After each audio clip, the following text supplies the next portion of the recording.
इस कार्यक्रम के पुण्यार्जक हैं स्वर्गीय श्री माणक चंद जी जैन, स्वर्गीय श्रीमती जमुना देवी जैन, श्री भीमराज जी जैन, श्रीमती कमला देवी जैन, श्री बगदी लाल जी जैन, श्रीमती विमला देवी जैन, श्री सुरेश कुमार जैन, श्रीमती मीना देवी जैन, श्री शशांक जैन, श्रीमती निशा देवी जैन, अक्षय जैन, किंजल जैन, सेजल जैन, पिंकल जैन, खुशाल जैन, निलय जैन, पूर्वांशी जैन, उदयपुर राजस्थान। आदिनाथ सोप स्टोन उद्योग, अजितनाथ मिनरल्स इंडस्ट्री। श्री सुरेश चंद जैन, श्रीमती रजनी जैन पहाड़िया, श्री सौरभ जैन, श्रीमती निधि जैन मुंबई, सानिध्य एवं Naysha Jain Pahadiya Mumbai, Shri Praveen Jain, Shrimati Shilpi Jain Patni, Jivesh Rushil Jain Patni Delhi. SSJ finance and securities private limited.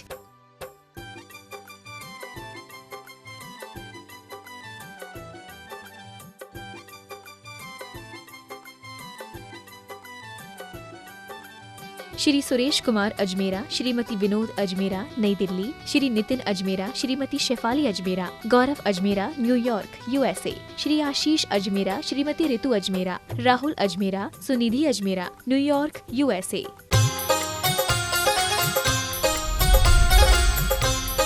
प्रमाणिक समाधान। नमोस्तु गुरुवर। यदि ईमानदार व्यक्ति से कोई बेईमानी करता है तो वह चुप रहता है, लेकिन कोई बेईमान से बेईमानी करता है तो वह बौखला जाता है। गुरुदेव, इन दोनों स्थितियों में भावनात्मक अंतर क्यों?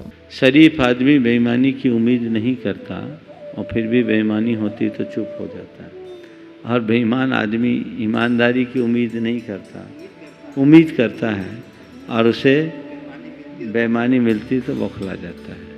ये चिंतन का फर्क क्यों? देखिए, शरीफ और बेईमान आदमी की यही पहचान है। शरीफ वो है जो अपने प्रतिकूल को भी सहजता से स्वीकार कर ले, और बेईमान वो है जो अनुकूल को भी ना पचा पाए। सज्जनता इसी को बोलते हैं कि हर परिस्थिति के अनुरूप अपने आप को ढालना सीखें। जिनके अंदर ऐसी सज्जनता नहीं होती, उनके साथ इस तरह की विषमताएं बन जाती हैं। नमोस्तु गुरुवर। सोचा ही नहीं था कि जिंदगी में ऐसा भी होगा, रोना भी होगा और आंसू भी छुपाने होंगे। तो गुरुदेव, ऐसा क्या करे जिससे व्यक्ति के जीवन में दोहरा चरित्र ना आए?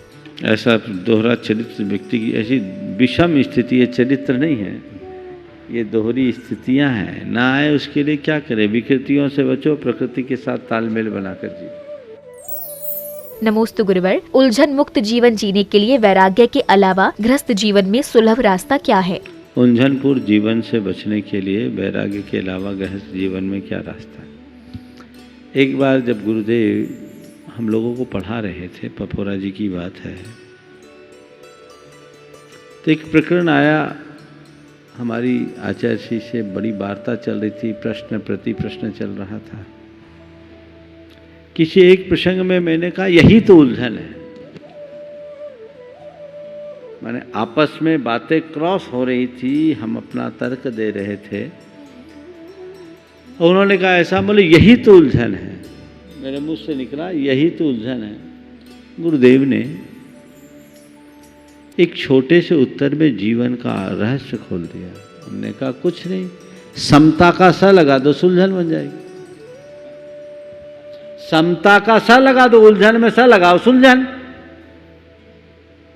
उलझन क्यों? समता रखो, सब सुलझन आ जाएगी। तो समता का सा लगा दो, सुलझन हो जाएगी।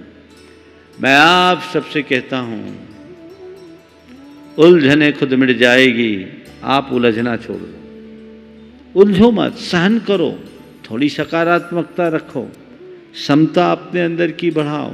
जिसे तुम उलझन मान रहे हो, उसी में उसकी सुलझन भी निकल जाएगी। नमोस्तु गुरुवर। क्या मस्तिष्क और मन का अस्तित्व एक ही है? देखिए, बहुत अच्छा सवाल है। मन और मस्तिष्क के अंतर की बात, अगर हम धर्मशास्त्रों की बात करें तो धर्मशास्त्रों में मन पर ही विचार किया गया, मस्तिष्क पर नहीं। और हम अगर मेडिकल साइंस के हिसाब से विचार करें तो वहाँ मस्तिष्क को प्रमुखता दी गई है, और मस्तिष्क हमारे समस्त प्रवृत्तियों का आधार है।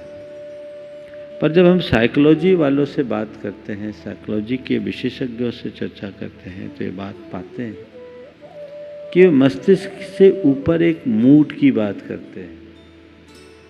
मूड, ये मूड का संबंध हमारे मन से है। मन मस्तिष्क से परे है।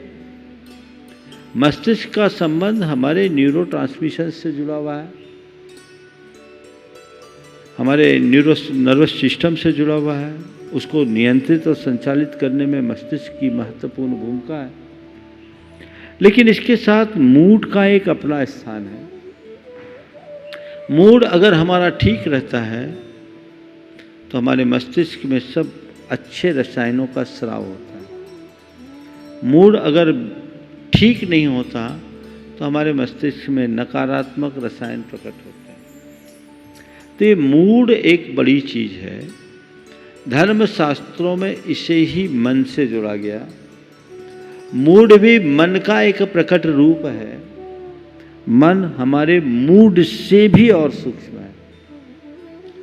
हमारे अंतरंग में जो संकल्प विकल्प उत्पन्न होते हैं उसका आधार मन है। मन को अगर हम और तरीके से विश्लेषित करें तो हमारे अंतर ज्ञानात्मक जो भी परिणतियां हैं वो सब मन के अंतर्गत आती हैं। मन का कोई निश्चित स्थान नहीं, मन का कोई आपके जाकर के विषय नहीं। धर्म शास्त्रों के अनुसार किसी का माइंड डेड हो जाए तो भी उसका मन चलता है। कोमा में पड़े व्यक्ति का, जिसका मस्तिष्क पूरी तरह निष्क्रिय है, डेड है, उसका भी मन चलेगा। इसलिए मस्तिष्क और मन, इनको अलग अलग देखने की जरूरत है। विज्ञान में मन की इस तरह से कोई व्याख्या और विवेचना नहीं है। वहाँ सब कुछ माइंड, मस्तिष्क से ही जोड़ दिया गया है। लेकिन मन सूक्ष्म है। आपने पूछा है कि हमारे मन में उत्पन्न होने वाले सुविचार और कुविचार कैसे उत्पन्न होते हैं। यदि हम धर्म शास्त्रों की दृष्टि से विचार करें तो हमारे अंदर जो जन्म जन्मांतरों के संस्कार हैं, उन संस्कारों से हमारे भीतर भाव उत्पन्न होते हैं। जैसे हमारे संस्कार होते हैं वैसे भाव होते हैं। जैसे भाव होते हैं वैसे विचार होते हैं। जैसे विचार होते हैं वैसी प्रवृत्तियां होती हैं। और जैसी प्रवृत्तियां होती हैं वैसा चरित्र बनता है। तो जैसे भाव वैसे विचार। ये भावों का जन्मदाता कौन है? हमारी आत्मा में जमे हुए संस्कार, जो हम जन्मांतरों से लेके आते हैं और अभी भी उपार्जित करते हैं। वो संस्कार जैसे होते वैसी हमारी भावधारा होगी। हमारे शास्त्रों में बताया है कि इस प्रकार के प्राणी कैसे भावधारा से ग्रसित होते हैं।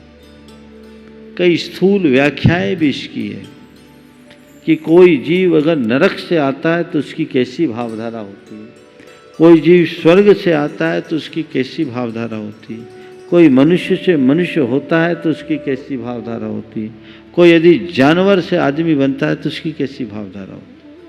तो हमारी भावधारा का आधार संस्कार है और संस्कार से भावधारा बनती है।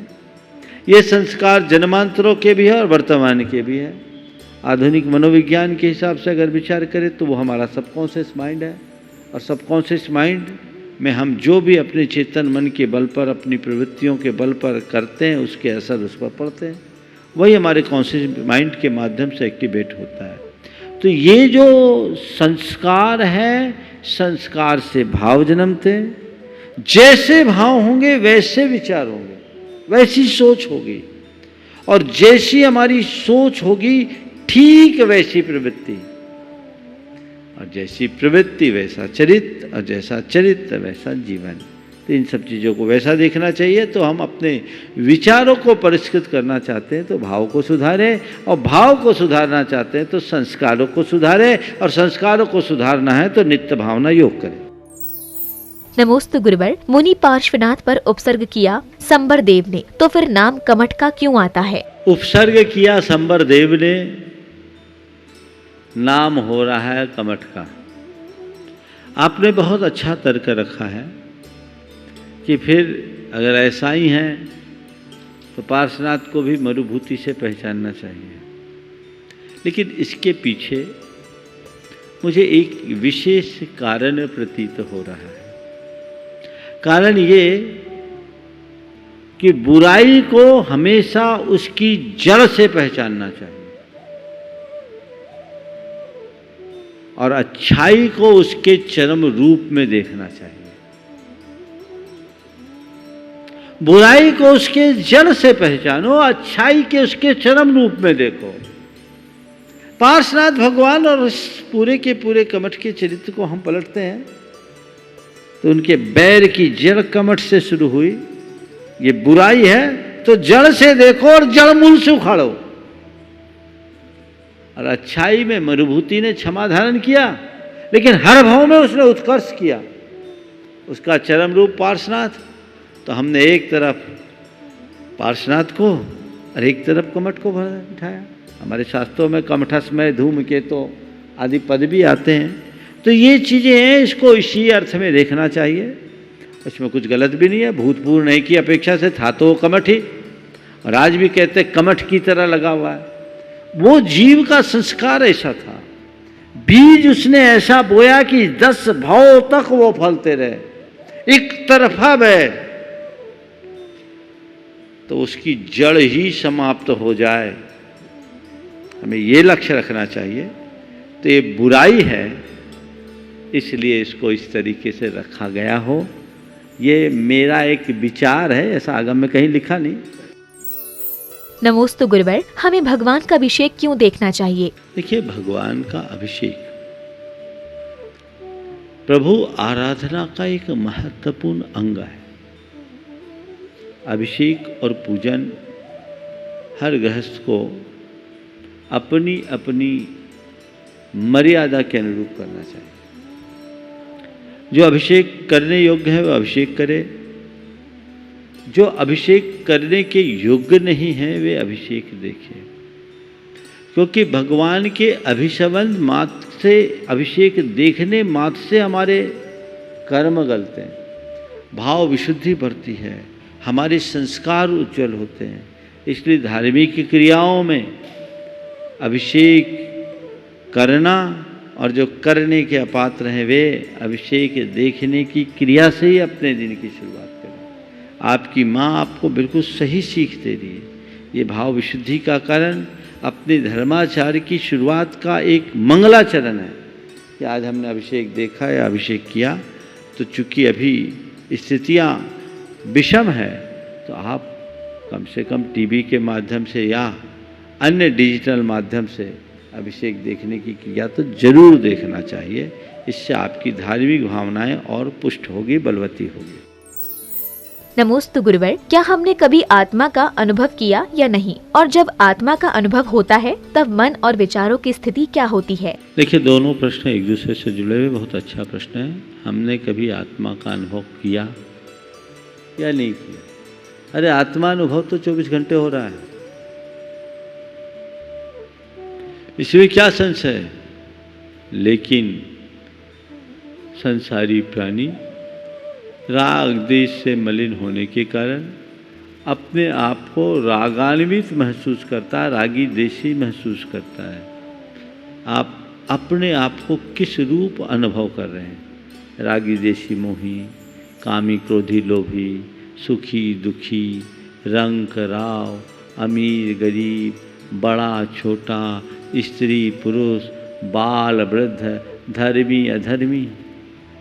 जब तक तुम्हारे भीतर इस तरह की अनुभूति है, ये शुद्ध आत्मा की अनुभूति नहीं, अशुद्ध आत्मा की अनुभूति। जिस पल सब विशेषणों से शून्य केवल आत्मा के रूप में अनुभूति हो, तब उसे बोलते हैं शुद्ध आत्मानुभूति। जहां मैं आत्मा हूं ये विचार भी नहीं, बस हूं चित्त की एकदम अचंचल अवस्था, निर्विचार और निर्विकल्प दशा, जो किसी किसी महायोगी के ध्यान अवस्था में संपन्न होती है। उस दशा को प्राप्त करने का अभ्यास कीजिए। अभी 4-5 दिन पहले इनका सवाल आया था, मैंने कहा था आत्मा की भावना भी एक बहुत बड़ी उपलब्धि है। आपने पूछा मुझे कभी हुई हो और उसका आभास नहीं। सराग अनुभूति होती है, उसमें कई बार मंदराग हो जाता है, पर बीतराग अनुभूति बीतराग दशा में ही संभव है। शास्त्र कहते राग द्वेषादि कल्लोले रलोलम यन मनोज्जलम सब पश्यति आत्मनस्तत्वम तत्तत्वम नेतरोजनः, जिसका मन रूपी सरोवर राग देश के तरंगों से अतरंगित है, वही अपनी आत्म तत्व का साक्षात्कार कर सकता है, अन्य कोई नहीं। तो निर्विकल्प अवस्था, भावातीत अवस्था, निर्विचार अवस्था जब हमारे भीतर घटित होगी, तभी हम अपने जीवन में कुछ प्रकट कर सकें। नमोस्तु गुरुवर, मांगलिक अनुष्ठानों में स्थापित मंगल कलशों को घर के किस स्थान पर विराजमान करना चाहिए और इन कलशों का प्रभाव कब तक रहता है? देखिए, कलश को अचित्त मंगलों में एक मंगल कहा, द्रव्य मंगल है, नाम ही मंगल कलश, जो मंगल का प्रतीक होता है। घरों में कलश रखने की परिपाटी बहुत पुरानी है। गृह प्रवेश जब करा जाता है ज्योतिष शास्त्रों के अनुसार, तो कलश चक्र की शुद्धि देखी जाती है। आपने देखा होगा जब भी कोई घर में प्रवेश करता है तो सर्वप्रथम कलश रखते हैं। इसी तरह मांगलिक क्रियाओं में प्रयुक्त कलश का अपना महत्व होता है। वो उस काल में होने वाले मंत्राराधन आदि से रिचार्ज हो जाते हैं और उसका प्रभाव एक लंबे समय तक घरों में रहता है। उसे घर के ईशान कोण में, और यदि वो संभव नहीं है तो घर के पूजा स्थल में उन्हें रखना चाहिए। अपने प्रतिष्ठान में भी इन कलशों को रख सकते हैं। आपने पूछा उसका प्रभाव कब तक रहेगा? जब तक कोई अशुद्धि का स्पर्श उस पर ना हो, तब तक उसका प्रभाव बरकरार रहेगा। अशुद्धि लग गई तो आपको उसे फिर से रिचार्ज करने की आवश्यकता है। उसे पुनः शुद्ध करके आप रख सकते हैं। नमोस्तु गुरुवर, पूर्वोपार्जित अच्छे या बुरे कर्मों का फल पुण्य या पाप कर्म रूप संग्रहित रहता है, तो वर्तमान में किया जाने वाला पुरुषार्थ का उस पाप और पुण्य कर्म के उदय में क्या प्रभाव पड़ता है? देखिए, अतीत के पुण्य और पाप हमारे जीवन से जुड़े तो है ही, उसमें कोई बुराई नहीं, लेकिन वर्तमान का हमारा कृत्य निरर्थक नहीं है। वो हमारे पाप पुण्य को व्यवस्थित करता है। अगर वर्तमान में हमारा अच्छा पुरुषार्थ है तो हम अपने अतीत के पाप को कमज़ोर कर सकते हैं, पतला कर सकते हैं। वर्तमान में पुरुषार्थ हमारा प्रबल है तो हम अपने वर्तमान के पुण्य को गाढ़ा भी बना सकते हैं। ये तो हमारे भीतर के पुण्य और पाप से संबद्ध बात हुई। लेकिन वर्तमान पुरुषार्थ का सबसे बड़ा लाभ ये होता है कि वर्तमान में जब हम धर्म से जुड़ते हैं तो हमारे मन में शांति, प्रसन्नता और संतुष्टि तुरंत प्रकट हो जाती है। और जो पाप में लगते हैं उनके मन में चिंता और संताप अपने आप प्रकट हो जाते हैं। तो जो हम करते हैं उसका फल तो हमको मिलता ही है, कुछ का तत्काल मिलता है, कुछ का कालांतर।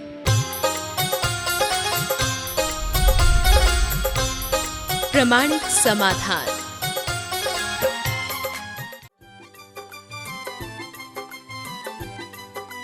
इस कार्यक्रम के पुण्यार्जक थे स्वर्गीय श्री माणक चंद जी जैन, स्वर्गीय श्रीमती जमुना देवी जैन, श्री भीमराज जी जैन, श्रीमती कमला देवी जैन, श्री बगदी लाल जी जैन, श्रीमती विमला देवी जैन, श्री सुरेश कुमार जैन, श्रीमती मीना देवी जैन, श्री शशांक जैन, श्रीमती निशा देवी जैन, अक्षय जैन, किंजल जैन, सेजल जैन, पिंकल जैन, खुशहाल जैन, निलय जैन, पूर्वांशी जैन, उदयपुर राजस्थान। आदिनाथ सोप स्टोन उद्योग, अजितनाथ मिनरल्स इंडस्ट्री। श्री सुरेश चंद्र जैन, श्रीमती रजनी जैन पहाड़िया, श्री सौरभ जैन, श्रीमती निधि जैन मुंबई, सानिध्या एवं Naysha Jain Pahadiya Mumbai, Shri Praveen Jain, Shrimati Shilpi Jain Patni, Jivesh Rushil Jain Patni Delhi. SSJ finance and securities private limited.